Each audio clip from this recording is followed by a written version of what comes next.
இன்றைய தினம் திருப்பூர் நாடாளுமன்ற தொகுதி இந்த பகுதியிலே கோபிச்செட்டிப்பாளையம், அந்தியூர், பவானி, பெருந்துறை 4 சட்டமன்ற தொகுதி ஈரோடு மாவட்டத்தில் இருந்து திருப்பூர் நாடாளுமன்ற தொகுதியில் உள்ளடங்கி இருக்கின்றது. அதிலே நம் கூட்டணியின் கட்சியின் சார்பாக அனைத்து இந்திய அண்ணா திராவிட முன்னேற்ற கழகத்தினுடைய வெற்றி வேட்பாளராக அறிவிச்சவர் திரு பி. அருணாச்சலம் அவர்களை நிறுத்தப்பட்டிருக்கின்றோம். அவர் நல்லவர், திறமையானவர், கழகத்திலே இருந்து பணியாற்றியவர், மக்களோடு மக்களாக இருந்து மக்களுடைய பிரச்சனை உணர்ந்தவர். இப்படி அனுபவம் வாய்ந்த ஒருவர் வேட்பாளர் நிற்கின்ற பொழுது மத்தியிலே கிடைக்க வேண்டிய நன்மைகள் உங்கள் பகுதிக்கு வந்து சேரும். உங்களுடைய குரல் நாடாளுமன்றத்தில் ஒலிக்க அறிவிச்சவர் திரு பி. அருணாச்சலம் அவர்களுக்கு 2 லட்சத்திலே வாக்களித்து வெற்றி பெற செய்யுங்கள். நம்முடைய சின்னம் புரட்சி தலைவர் எம்ஜிஆருடைய சின்னம், மாண்பு அம்மாவின் சின்னம்.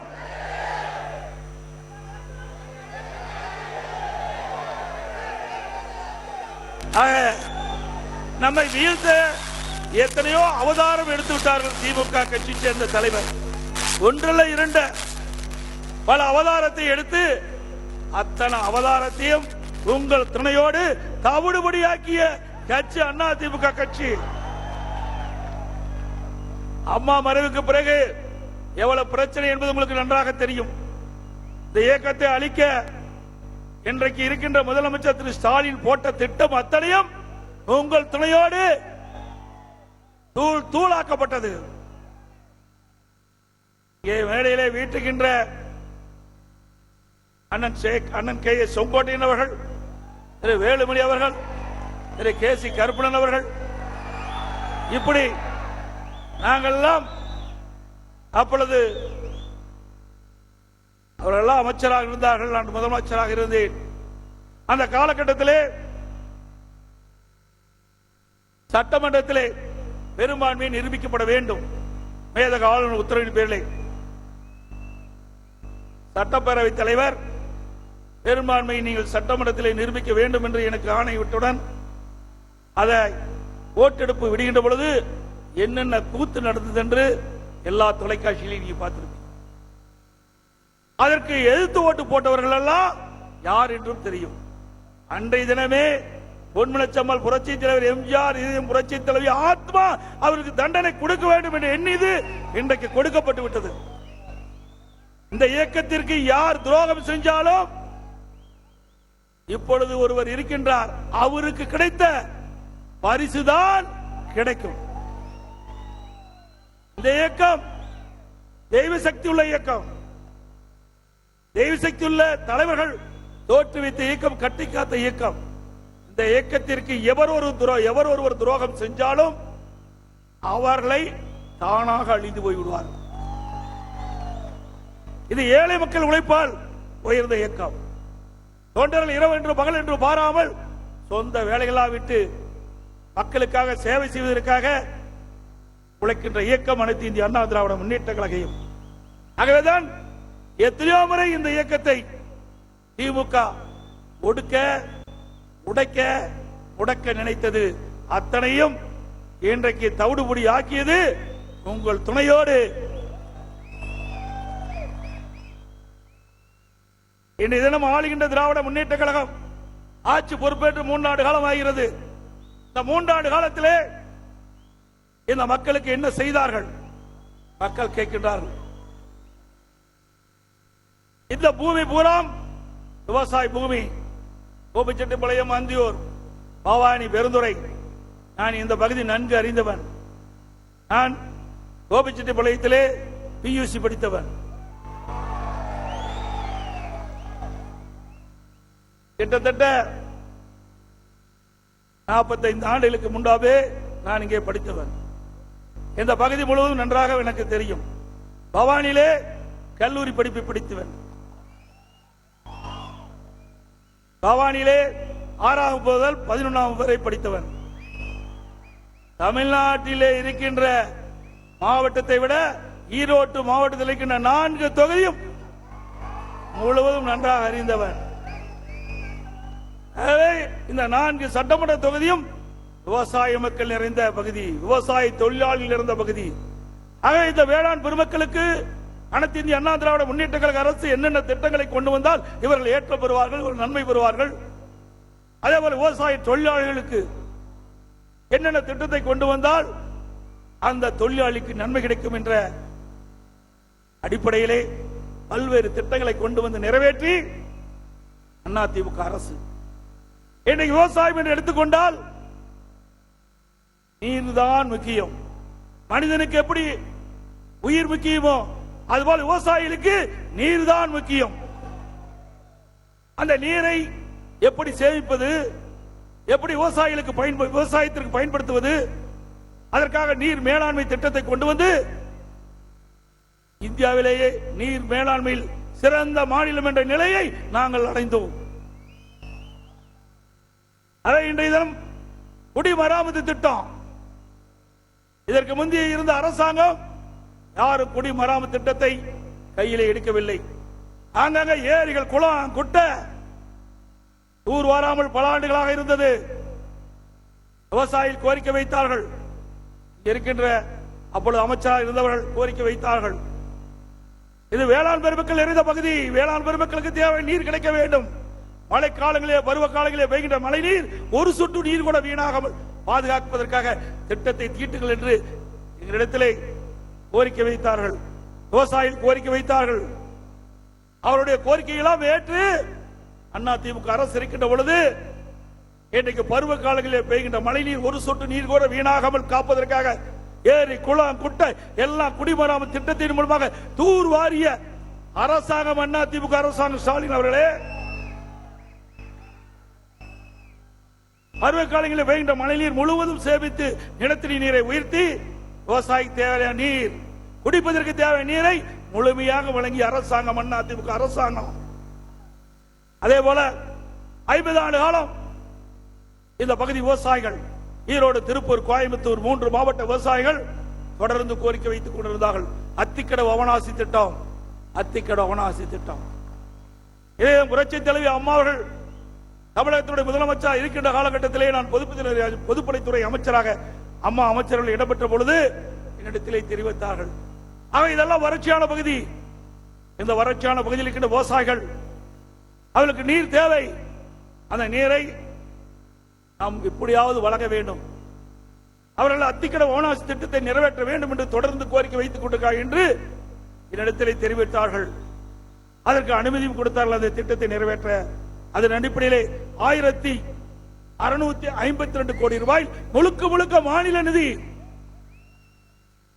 1652 கோடியில அத்திக்கடவு அவனாசி திட்டத்தை கொண்டு வந்து 85% அதிமுக ஆட்சியிலே நிறைவேற்றினோம். எஞ்சியது 15% விடியா திமுக அரசு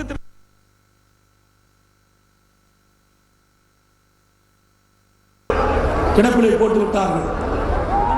இன்னும் அந்த திட்டத்தை நிறைவேறவில்லை. அவ்வப்போது அமைச்சர் பார்க்கிறார், அதிகாரி பார்க்கிறார்கள். இப்படித்தான் எழுதி இருக்கின்றது ஒழிய திட்டத்தை முடிந்த பாடு கிடையாது. திட்டத்தை முடிக்கப்பட்டிருந்தால் கடந்த ஆண்டு இந்த பவானி அணையில், பவானி சாகர் அணையிலிருந்து திறந்து விட்ட உபரி நீர் வீணாக போய் கடலிலே கலந்தது. அந்த தண்ணியெல்லாம் நீரேற்றின் மூலமாக இந்த அத்திக்கடவு அவனாசி திட்டத்தில் உள்ள ஏரிகள், குளங்கள், குட்டைகள் எல்லாம் நிரப்பப்பட்டிருக்கிறோம். கிட்டத்தட்ட இந்த அத்திக்கடவு அவனாசி திட்டத்தில் 32 பொதுக்குழு ஏரிகள், 42 ஊராட்சி ஒன்றிய ஏரிகள், 970 குளம், குட்டைகள் அனைத்தும் நிரப்பப்பட்டிருக்கும். விவசாயிகள் மகிழ்ச்சியா இருப்பார்கள். விவசாயிகளுக்கு தேவை. ஆனால் திறமையற்ற முதலமைச்சர் அனைத்து இந்திய அண்ணா திராவிட முன்னேற்ற கழக ஆட்சியில் கொண்டு வந்த திட்டம் என்ற ஒரே காரணத்திற்காக அரசியல் காழ்ப்புணர்ச்சியின் காரணமாக திட்டத்தை முடக்கி வைத்திருக்கின்றார்கள். மீண்டும் அனைத்து இந்திய அண்ணா திராவிட முன்னேற்ற கழக ஆட்சி முடக்கின்ற பொழுது இந்த திட்டம் நிறைவேறும். அது மட்டுமல்ல, இன்னும் 32 ஏரிகள் கூடுதலாக தண்ணீர் நிரப்ப வேண்டும் என்று கோரிக்கை வைத்திருக்கின்றார்கள். அந்த கோரிக்கையும் அதிமுக அரசு நிறைவேற்றப்படும். குடிமராமத்து திட்டத்தை பொறுத்தவரைக்கும் பொதுப்பணித்துறையின் கீழ் 14,000 ஏரிகள் இருக்கின்றன. அதில் 8,000 ஏரிகள் தூர் வாரப்பட்டிருக்கின்றன. 1,200 கோடி ரூபாயிலே அந்த திட்டம் முழுவதும் விவசாய பங்களிப்போடு அதிமுக அரசு செயல்பட்டது. டெண்டர் விடல, முழுக்க முழுக்க அந்த திட்டத்தை விவசாயத்தில் ஒப்படைத்து அந்த விவசாயிகள் அந்த ஏரி குளம் குட்டையில் இருக்கின்ற வண்டல் மண்ணை அள்ளி அவருடைய நிலங்களுக்கு இயற்கை உரமாக பயன்படுத்தினார்கள். விளைச்சல் கூடுதலாக கிடைத்தது. இதுதான் அனைத்து இந்திய அண்ணா திராவிட முன்னேற்றக்கூடிய சாதனை. திரு ஸ்டாலின் அவர்களே, ஊராட்சி ஒன்றியத்தின் கீழ் 26,000 ஏரிகள் வருகின்றன. அத்தனை ஏரிகளும் தூர் வாரப்பட்டு, குளங்கள் தூர் வாரப்பட்டு, மழைக்காலத்தில் பெய்கின்ற நீர் முழுவதும் சேமித்து வைக்கப்பட்டு நிலத்தடி நீரை உயரச் செய்த அரசாக அதிமுக அரசாங்கம். நம்முடைய 3 ஆண்டு கால ஆட்சியில் இப்படி ஏதாவது ஒரு திட்டத்தை இந்த விவசாய பெண்களுக்கு கொடுத்திருக்கின்றீர்களா? இல்லையே. விவசாயிகள் இரவென்றும் பகலென்றும் உழைக்கின்றவர்கள். வெயிலை மழையை பொருட்படுத்தாமல் ரத்தத்தை வேர்வையாக சிந்தி உழைக்கின்ற விவசாய தொழிலாளி ஏற்றம் பெற வேண்டும். அதுதான் என்னுடைய லட்சியம். நான் ஒரு விவசாயி, இன்றைக்கு விவசாயம் செய்து கொண்டிருக்கின்றேன். விவசாய பணி என்பது கடினமான பணி. அந்த பணியில ஈடுபட்டுதான் தெரியும். ஆகவேதான் விவசாயத்திற்கு நான் முன்னுரிமை கொடுத்துக் கொண்டிருக்கின்றேன். விவசாயிகள் பம்பு செட்டுக்கு 24 மணி நேரம் மும்முனை மின்சாரம் வழங்கப்படும் என்று 1/4/2021 அறிவிப்பு கொடுத்து விவசாயிகளுக்கு மும்முனை மின்சாரம் பம்பு செட்டுக்கு கொடுத்த அரசாங்கம் அதிமுக அரசாங்கம்.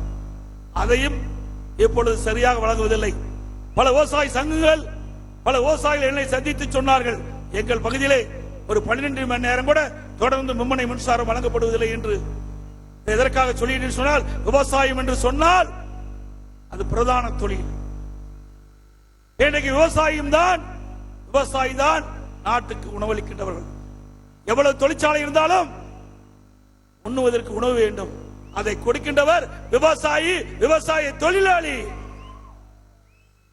நாட்டுக்கு உணவளிக்கின்ற விவசாயிகள் படுகின்ற கஷ்டங்கள், துன்பங்கள், துயரங்கள், வேதனைகள் அத்தனையும் அதிமுக ஆட்சி பிறக்கின்ற பொழுது அதற்கு தீர்வு காணப்படும் என்ற செய்தி இந்த நேரத்தில் தெரிவிக்க விரும்புகின்றேன்.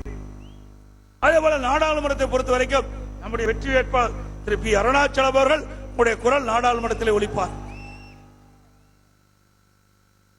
ஆக இன்றைக்கு நாடாளுமன்ற தேர்தல் முக்கியம், சட்டமன்ற தேர்தல் முக்கியம். நாடாளுமன்ற தேர்தல் என்கின்ற பொழுது மத்தியில் இருக்கின்ற திட்டங்கள் தமிழகத்திற்கு கொண்டு வரப்பட வேண்டும். அதற்கு தகுதியான வேட்பாளர் வேண்டும்.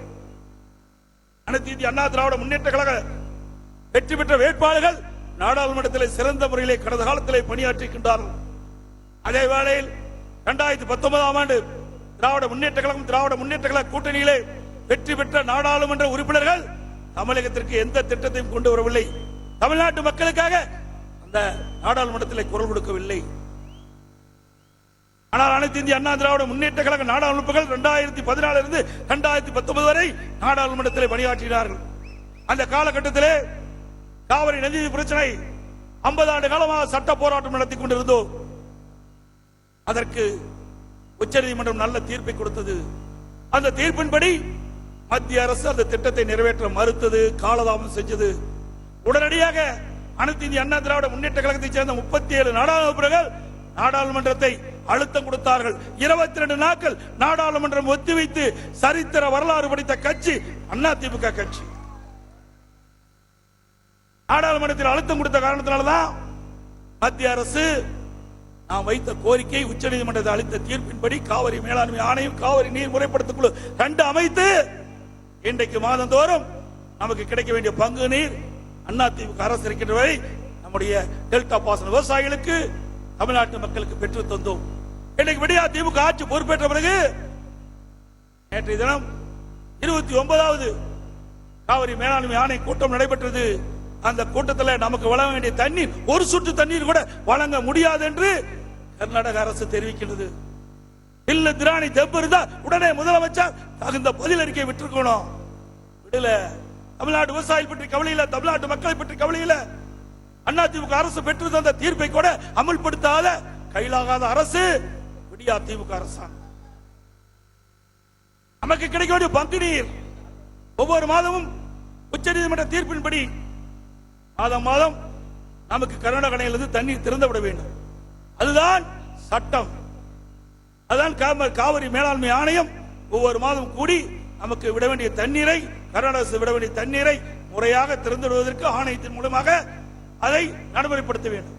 ஆனால் நேற்றைய தினம் கர்நாடக அரசு தெளிவாக சொல்லிவிட்டது, உங்களுக்கு கிடைக்க வேண்டிய நீரை எங்களால் தர முடியாது, ஒரு சொட்டு தண்ணீர் கூட தர முடியாது என்று சொல்லிவிட்டார்கள். அதற்கு இன்று வரை ஆளுகின்ற திராவிட முன்னேற்ற கழக முதலமைச்சர் வாய் திறக்கவில்லை என்றால் இந்திய கூட்டணி என்ற போர்வையிலே இன்றைய முதலமைச்சர் குளிர் காய்ந்து கொண்டிருக்கின்றார்.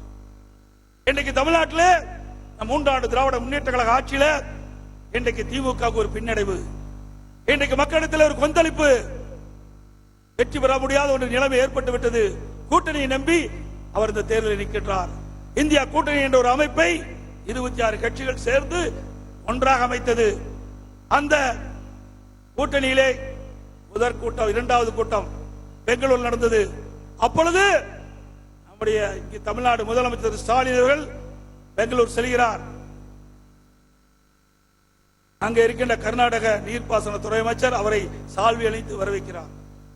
அந்த கூட்டத்திலே முதலமைச்சர் இடம்பெறுகிறார், கர்நாடக முதலமைச்சர் இடம்பெறுகிறார், காங்கிரஸ் கட்சி சேர்ந்த தலைவர்கள் எல்லாம் இடம்பெறுகிறார்கள். நமக்கு வழங்க வேண்டிய பங்கு நீரை கேட்டு பெற்றிருந்தால் நிச்சயம் நமக்கு திறந்து விட்டுப்பார். அந்த காலகட்டத்தில் நமக்கு கிட்டத்தட்ட ஒரு 70 TMC தண்ணி கர்நாடக தர வேணும், தரவில்லை, திறந்து விடவில்லை. அது மட்டுமல்ல, அப்படி கோரப்பா ஒண்ணு இல்லப்பா, ஒரு குப்பைக்கு தீ வச்சிருக்கிறாங்க வை. அதோட திரு ஸ்டாலின் 2023 ஜூன் மாதம் மேட்டூருக்கு நேராக வந்து குறுவை சாகுபடிக்கு தண்ணீர் திறந்து விடுவதாக பத்திரிகைகளை செய்தி வெளியிட்டு, அப்பொழுது மேட்டூர் அணையிலிருந்து தண்ணீர் திறக்கின்ற பொழுது பேசுகிறார், நானும் டெல்டாக்காரன் என்று வீரவசனம் பேசிய முதலமைச்சர் இன்றைய முதலமைச்சர் திரு ஸ்டாலின் அவர்கள் வீரவசனம் பேசி தண்ணீரை திறந்து விட்டார் குறுவை சாகுபடிக்கு.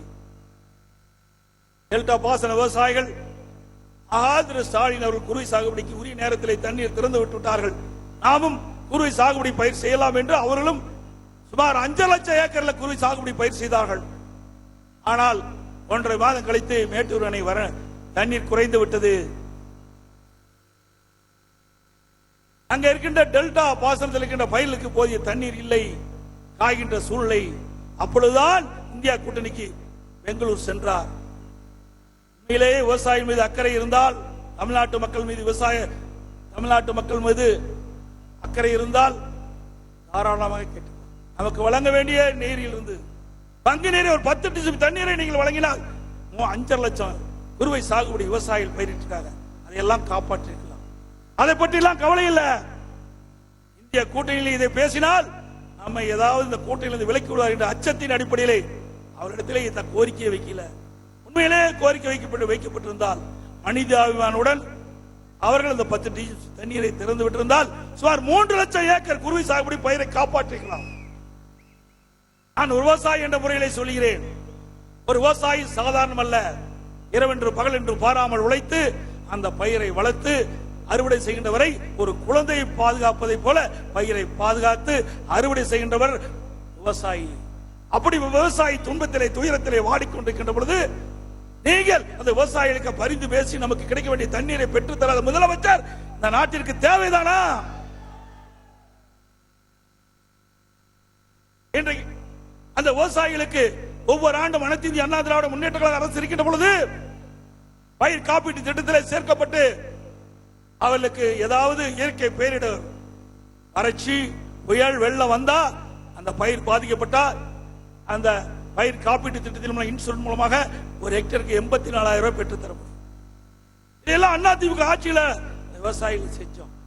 ஆனா விடியா திமுக ஆட்சியில விவசாயிகளை எந்த அளவுக்கு புறக்கணிக்கப்படுகிறது என்பதை நேரத்தில் சுட்டி காட்டுகிறேன். அது மட்டுமல்ல, இதுவரை தேர்தல் பிரச்சாரம் கிட்டத்தட்ட அவரும் ஒரு 15 தேர்தல் பிரச்சார கூட்டத்தில் கலந்து கொண்டு பேசியிருக்கிறார். அவருடைய மகன் 25 தேர்தல் பிரச்சார கூட்டத்தில் பேசியிருக்கிறார். ஒரு கூட்டத்திலேயாவது விவசாயிகளை பற்றி பேசினார்களா? ஒரு பொதுக்கூட்டத்திலேயாவது உழைக்கின்ற விவசாயிகளை பற்றி பேசினார்களா? விவசாயிய துன்பத்தை பற்றி பேசினார்களா? விவசாயி தொழிலாளி பற்றி சிந்தித்தார்களா? எண்ணி பாருங்க. இப்படி உழைப்புக்காக பிறந்த அந்த விவசாயிகளை புறக்கணிக்கின்ற அரசு திராவிட முன்னேற்ற கழக அரசு. அந்த உழைப்பை நம்பி வாழுகின்ற அந்த விவசாயிகளுக்காக குரல் கொடுக்கின்ற அரசு, விவசாயிகளை காப்பாற்றுகின்ற விவசாய தொழிலாளியை காப்பாற்றுகின்ற ஒரே அரசாங்கம் அதிமுக அரசாங்கம், அதிமுக கட்சி. அதே போல திராவிட முன்னேற்ற கழகம் 2021 சட்டமன்ற பொதுத் தேர்தல் போது 520 அறிவிப்புகள் வெளியிட்டாங்க. நிறைவேற்ற முடியாத அறிவிப்புகள். இதுவரை 3 ஆண்டு கால திராவிட முன்னேற்ற கழக ஆட்சியில் ஒரு 10% அறிவிப்புகளை நிறைவேற்றல. அதுவும் எங்க பார்த்தாலும் திரு ஸ்டாலின் அவரும் உதயநிதி ஸ்டாலின் பேசுவதெல்லாம் எங்களுடைய தேர்தல் அறிக்கையிலே இல்லத்து அரசியலுக்கு, குடும்ப தலைவிகளுக்கு மாதந்தோறும் 1000 ரூபாய் உரிமத்தை வழங்குவதாக கம்பட்டம் அடிக்கிறார். வேறு வீட்டில இருந்தா எடுத்து கொடுக்கிறாரு. எல்லாம் உங்க பணங்க, ஏதாவது வரி பணத்துல தான் கொடுக்கிறாரு. ஏன்னா இவர் வீட்டு பணத்துல இருந்து கொடுக்க நினைச்சுக்காதீங்க. இதே அனைத்து இந்திய அண்ணா திராவிட முன்னேற்ற கழக தேர்தல் அறிக்கையிலும் நாங்கள் குறிப்பிட்டிருந்தோம். அதிமுக ஆட்சிக்கு வந்தாலும் மாதந்தோறும் குடும்ப தலைவிக்கு உதவித்தொகை, ஊக்கத்தொகை வழங்கப்படும் என்ற அறிவிப்பை அதிமுக கொடுத்தது. நம்ம பகுதியெல்லாம் வெற்றி வாகை சூழ்நிலைகள், சில பகுதியிலே நம்முடைய சட்டமன்ற உறுப்பினர்கள் வேட்பாளர்கள் வெற்றி பெறாத காரணத்திலே எதிர்கட்சி வரிசையில் இருக்கின்றோம். அதுவும் 27 மாதங்கள் தொடர்ந்து சட்டமன்றத்திலே நானும் இங்க இருக்கின்ற அண்ணன்மார்களும் தொடர்ந்து சட்டமன்றத்திலே குரல் கொடுத்ததின் விளைவு, இந்த விடியா திமுக ஆட்சிக்கு அழுத்தம் கொடுத்ததின் விளைவு, அதிமுக பொதுக்கூட்டத்திலே தொடர்ந்து பேசியது காரணத்தினாக, ஊடகத்தின் வாயிலாக, பத்திரிகையின் வாயிலாக, அறிக்கையின் வாயிலாக தொடர்ந்து இந்த அரசாங்கத்துக்கு அழுத்தம் கொடுத்தோம். 2021 சட்டமன்ற பொதுத் தேர்தல் போது திராவிட முன்னேற்ற கழகத்தின் சார்பாக இன்றைய முதலமைச்சர், அன்றைக்கு எதிர்க்கட்சி தலைவர் திரு ஸ்டாலின் அவர்கள் தேர்தல் அறிக்கை வெளியிட்டீங்களே, மாதந்தோறும் குடும்ப தலைவிகளுக்கு 1000 ரூபாய் உரிமை தொகை கொடுப்புன்னு சொன்னீங்க, ஏன் கொடுக்கல அப்படின்னு தொடர்ந்து நாங்க அழுத்தம் கொடுத்தோம். அதனால வேற வழி இல்லாத ஆட்சி பொறுப்பேற்று 27 மாதம் கழிச்சுதான் மாதந்தோறும் 1000 ரூபாய் குடும்ப உரிமை தொகை கொடுத்தாங்க. சும்மாலாம் கொடுக்கல, நாங்க வச்ச கோரிக்கை, நாங்க கொடுத்த அழுத்தம். அதே போல பேருந்துல இன்றைக்கு நம்முடைய மகளிர் ஏறினா கட்டணம் இல்லாம இலவசமா பயணம் செய்யலாம் சொன்னாங்க. அப்போ தேர்தல் அறிக்கையில் என்ன குறிப்பிட்டாங்க? எல்லா நகர பேருந்துகளிலும் இலவசமாக மகளிர் பயணம் செய்யலாம். ஆனா ஆட்சிக்கு வந்த பிறகு முன்னுக்கும் பஸ்ஸுடைய முன்பகுதியும் பின்பகுதியும் பிங்க் கலர் அடிச்சு, இந்த பஸ்ல ஏறினா தான் கட்டணம் இல்லாம பெண்கள் பயணம் செய்யலாம். அதுல 5 பஸ்ல ஒரு பஸ் தான் அந்த முன்னும் பின்னும் பிங்க் கலர் அடிச்சு இயக்கிட்டு இருக்காங்க. பல இடத்துல பஸ்ஸை நிறுத்திட்டாங்க, ட்ரிப்பை தடை பண்ணிட்டாங்க. 4 ட்ரிப் போயிட்டு இருந்து 3 ட்ரிப் தான் போயிட்டு இருக்குது. அது ஓட்ட ஒழுகிற பஸ், அந்த பஸ்ஸை நம்பி ஏற முடியல. இன்னைக்கு சிவகங்கையில அங்க இருக்கின்ற பேருந்து ஓட்டுநர் எடுத்துட்டு நேரா கொண்டு கலெக்டர் நிறுத்தி டயரை கட்டுறார். இப்படி பாருங்க, டயர் எல்லாம் நூல் வந்துட்டு, இதை வச்சு நான் எப்படி ஓட்டுறதுன்னு. அங்க பிரேக் பிடிக்காது, லைட் இல்ல, டீசலும் இல்ல, வழியில் இன்னும் போயிருது. இப்படிப்பட்ட நிர்வாக திறமையற்ற பொம்மை முதலமைச்சர் தமிழகத்தை ஆண்டு கொண்டிருக்கின்றார். அதான் நாங்க சுட்டி காட்டுறோம். ஒரு திறமையான நிர்வாகம் அதிமுக ஆட்சியில் இருந்தது. இன்னைக்கு போக்குவரத்து தொழிலாளர்கள் போராட்டம் பண்றாங்க, அரசு ஊழியர்கள் போராட்டம் பண்றாங்க, சத்துணவு அமைப்பாக போராட்டம் பண்றாங்க, விவசாயிகள் போராட்டம் பண்றாங்க. போராட்டம் நடைபெறாத நாளே இல்ல, எல்லாரும் போராட்டம் பண்ணிட்டு இருக்காங்க. விடியா திமுக ஆட்சியில மக்கள் பட்டது துன்பம் தான். ஆக இந்த ஆட்சியில வேதனை தான் மிச்சம். அதே போல அனைத்து இந்திய அண்ணா திராவிட முன்னேற்ற கழக ஆட்சி இருக்கும் போது இந்த மழை காலத்தில் பெய்கின்ற நீர் ஆங்காங்கே தேங்கி வைக்க வேண்டும் என்பதற்காக பவானி சாகரில் இருந்து பவானி வரை 7 செக் டேம் கொடுத்தேன். 7 செக் டேம், ஒவ்வொரு செக் டேம் 20 கோடி ரூபாயில கதவணை போட்டு கொடுத்தேன். இங்க பவானி சாகர் மேட்டுப்பாளையத்திலிருந்து பவானி வரை ஒரே ஒரு செக் டேம் தான் கட்டியிருக்கிறாங்க. அதிமுக ஆட்சி இருக்கும் போது அண்ணன் கே சொங்காட்டையும் அண்ணன் கே சி கருப்புல போய் அடிக்கல் நாட்டினாங்க. அந்த திட்டத்தையும் ரத்து பண்ணிட்டாங்க. ஆக நீர் சேமிப்பு, நீர் மேலாண்மை, கிடைக்கின்ற நீரை சரியாக பயன்படுத்த வேண்டும். அதற்காக இந்த பகுதி மக்களுக்கு தேவையான நீரை கொடுக்க வேண்டும் என்பதற்காக இந்த தடுப்பணை கட்டினேன். ஏன்னா ஒரு வறட்சியான காலத்தில் இந்த அத்திக்கடை அவனாட்சி திட்டத்திற்கு நீர் கிடைக்கவிட்டால் அது நின்று போய்விடும். அதனால இந்த 7 இடத்திலையும் 1 டிம்ஸ் தண்ணி தேக்கி ஏதாவது தண்ணி பற்றாக்குறை வருகின்ற பொழுது இந்த செக் டேமிலிருந்து தண்ணீரை திறந்து நம்முடைய நீரேற்றின் மூலமாக அத்திக்கடவு அவனாசி திட்டம் என்றைக்கும் வற்றாத ஒரு பகுதியாக இருக்க வேண்டும் என்பதற்காக இந்த திட்டத்தை கொண்டாந்தேன். அதையும் நீங்க ரத்து பண்ணிட்டாங்க. அதே போல இந்த பகுதியில் பாத்தீங்கன்னா கோபியிலிருந்து ஈரோடு வரை 4 வழிச்சாலை, சிறப்பான 4 வழிச்சாலை அதிமுக ஆட்சியில தான் கொடுத்தோம். அதே போல அதிமுக ஆட்சியில சத்தியமங்கலம் டு பவானி அந்த திட்டத்தை கொண்டாந்தேன், கிடப்புல போட்டாங்க. மேட்டுப்பாளையம் டு சத்தியமங்கலம் 4 வழிச்சாலை கிடப்புல போட்டாங்க. அதோட ஈரோடு மேட்டூர் வரை 4 வழிச்சாலை சாங்ஷன் பண்ணி கொடுத்தேன். ஆனா கொடியா திமுக அரசு திட்டமிட்டு அந்த திட்டத்தை மாற்றி 2 பக்கமும் 1.5 மீட்டர் அகலத்துக்கு அந்த நிலத்தை எடுத்து இன்றைக்கு விரிவுபடுத்தியிருக்கிறாங்க. 4 வழிச்சாலை போய்விட்டது. ஆக இந்த ஈரோடு மாவட்டம் இந்த 4 தொகுதியில் இருக்கின்ற மக்கள் பயன்பெற வேண்டும், விபத்திலாக பயன்பட வேண்டும் என்பதற்காக இந்த திட்டத்தை எல்லாம் கொண்டு வந்தோம். அதே போல திராவிட முன்னேற்ற